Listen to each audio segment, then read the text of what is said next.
On this episode of Road Dirt, we ride and review the 2023 Honda CB500X. Stay tuned.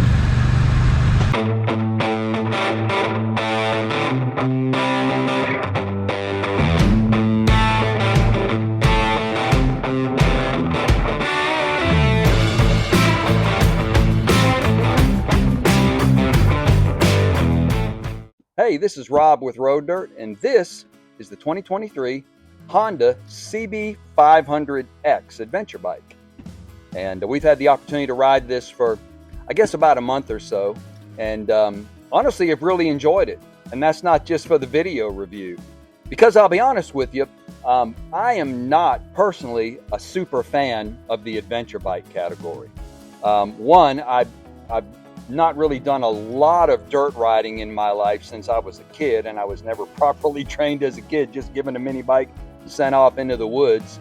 And really, honestly, most adventure motorcycles are too tall for me, I feel like. It's nothing wrong with the bikes, it's really a matter of my height. I'm all of about 5'8", 150 something pounds, and most adventure bikes I'm just very uncomfortable on because they're just so tall and they're so top heavy. I've had a couple of mishaps with ones that were really, I felt, too big for me. Phil's fine on them. Phil's, you know, he's 6'2" and stuff, and just, you know, blasts around on adventure bikes like they're mini bikes to him. Of course, you know, he's a lot bigger than I am. But I think the only adventure bike prior to this that I've ever really felt comfortable on was the Tiger Sport 660 that we had a year or two ago, and I really enjoyed it. But not really enough, any of them, to ever, if I had the opportunity to get into the adventure category, there's none of them yet that we've reviewed, however great the bikes are, that I would have bought for myself. Until this one. Be honest with you, this is a bike, this is an adventure motorcycle that's built for somebody my size and my height, and really my limited dirt experience. I really feel like I fit well on this bike. I mean, it's I can flat foot on it, you know, and I think it's about 32.8 inches of seat height.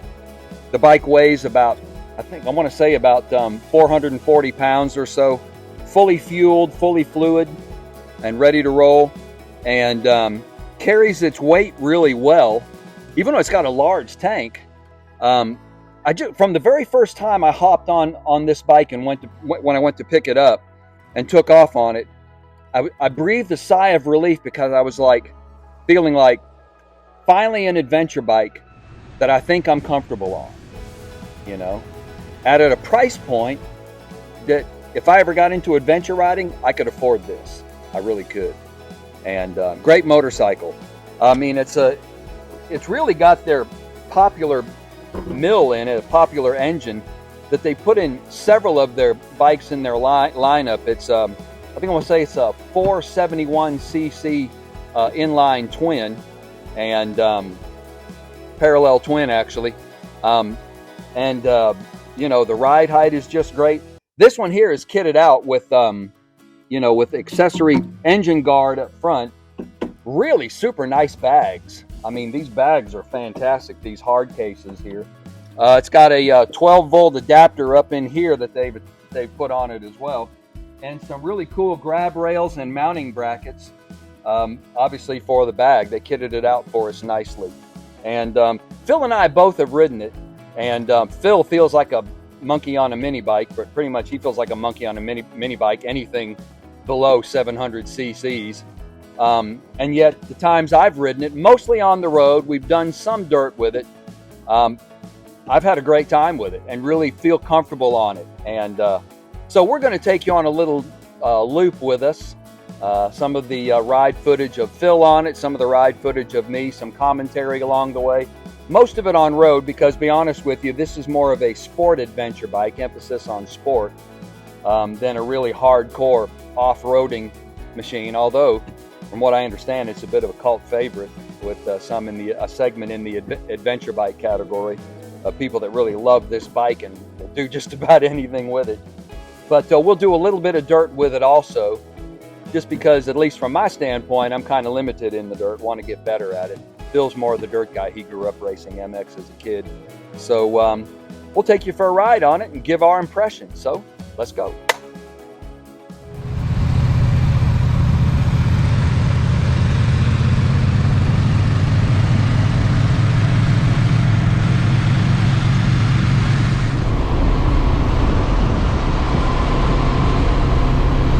Tell you, for a little 471 twin, the CB500X has got plenty of giddy up.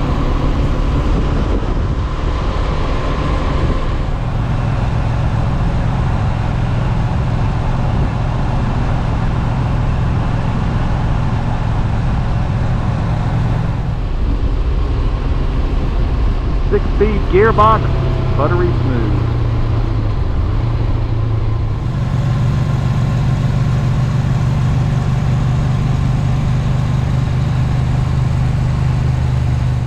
So yeah, I mean, this is a great little bike, but you know, I'm 6'2", and if you'll notice, in the sweet spot of the seat down here, my foot position in regard to the rider triangle is really almost past my rear here, and it's just a little bit awkward. You know, back in the dirt days, it would be nice to be able to just stand up and not have to lean forward. So I need a little bit more height on the bars too. So if you're a rider that's maybe, you know, 5'10" and down, I think you'll be comfortable. 5'11" and up over 6 feet, you may find the same thing. The rider triangle may be a little bit awkward for you, and but for my shoulder width, the bars are a little tight in too. I'd like to have a little more control out here, but great little bike. It's just not for a big gorilla like me. I think it's more along the lines of somebody like Rob Brooks, who really fits it a little bit better than I do. But fun bike. The engine's super powerful, and it'd be great to bomb around in some fire trails and stuff for sure. Good job, Honda.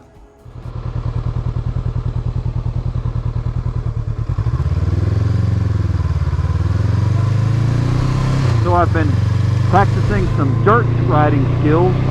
Watched a YouTube channel called Moto Trek, and they've given some helpful tips working on some of the skills that they teach. Standing up on the pegs like this, flexing a bit at my knees, keeping kind of a comfortable, relaxed grip on the bars, letting the bike move underneath me while I'm throttling along.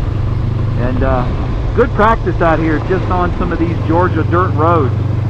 Getting some skills practice in.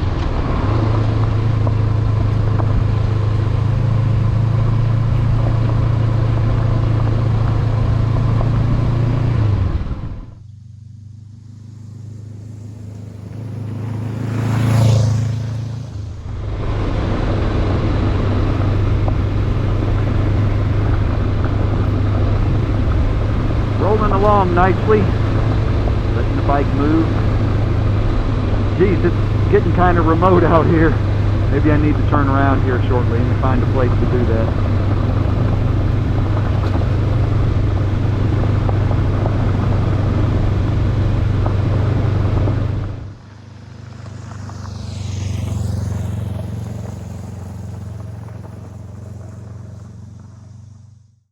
So there you have it, the 2023 Honda CB500X adventure bike.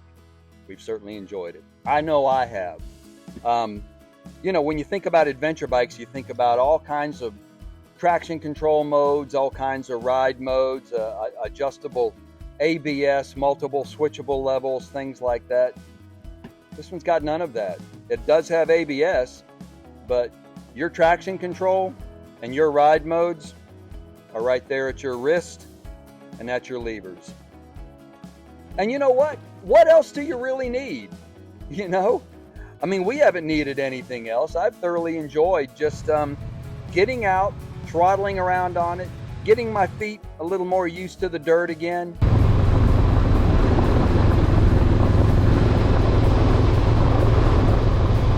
It's been a great tool for me just to try to get more time in the dirt and dirt and gravel roads and things like that, and get a little more comfortable off-road like I am on the road.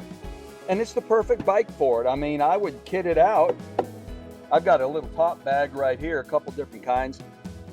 I'd take this across the country. I'd go off on a road trip with it in a heartbeat. It's just that good, at least for my size. Phil felt like it was kind of cramped for him and a little underpowered just because of his size and his weight, being a larger guy. He felt more comfortable on like the Tiger 900 rally we did a few years back and the Yamaha Tenere 700. But for somebody, about 5'9" and shorter, man and women, it's a great motorcycle and does everything you'd need to do, even out on the open road with a little 500 471 or so cc engine. Man, it'll do what you need it to do out on the open road. I was hitting 85 miles an hour and things like that with ease, and you could probably keep it pinned at that for as long as you needed to. Just a great on and mild off-road motorcycle. So we want to thank Colin and the people at Honda Power Sports USA for the loaner and the time we've had with it. And hey, if you want to know more about this particular model, you can check it out on their website at Honda Power Sports, and we'll put that up there in the link and in the description so you can go check this one out particularly. Also check us out on our main motorcycle website, roaddirt.tv. We're doing we've got a review up of it on there with photos, a little more detail, some stories about some of the times we've ridden with it. Hope you'll find that entertaining as well. And also join the Road Dirt crew. You can find us out on social media. We're on Facebook, Twitter, and Instagram. All of those are Road Dirt TV, just like the YouTube channel, Road Dirt TV. We've got a weekly podcast that is on Spotify, Anchor, Apple, all the other major platforms. And that's just simply called Road Dirt. And while you're out on the open road, speaking of Spotify, we've got about a 25-hour music playlist called Road Dirt Classics, just old rock and roll from the 60s, 70s, 80s, 90s, a little bit of current stuff for when you're plugged in and you're out throttling on the open road or the open off-road. And check all those out there. So, well, until next time, this is Rob with Road Dirt. Ride light.